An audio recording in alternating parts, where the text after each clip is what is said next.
saqlab bir duo qilib qo'ysak o'zimiz ichimizda.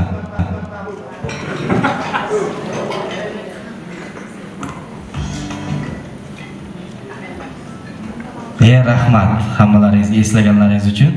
Endi shu yerda sinfdosh yigitlaringiz bitta dastur tayyorlabdi sizlarga. Ana shu dasturga bir qaytsak, rozimisizlar? Yoshlikda eslab. Akalarimiz tayyormi?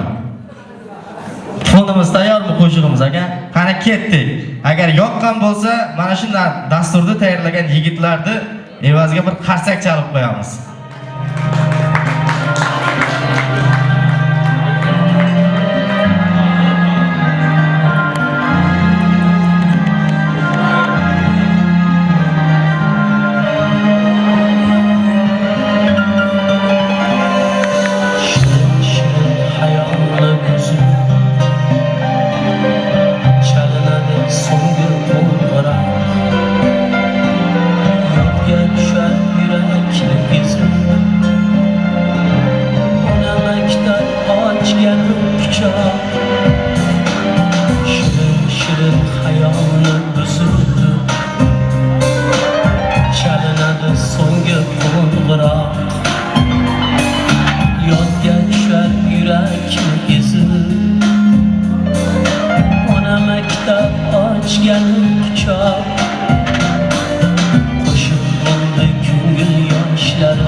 Saboqlar oldik, gohi darsga kechga ham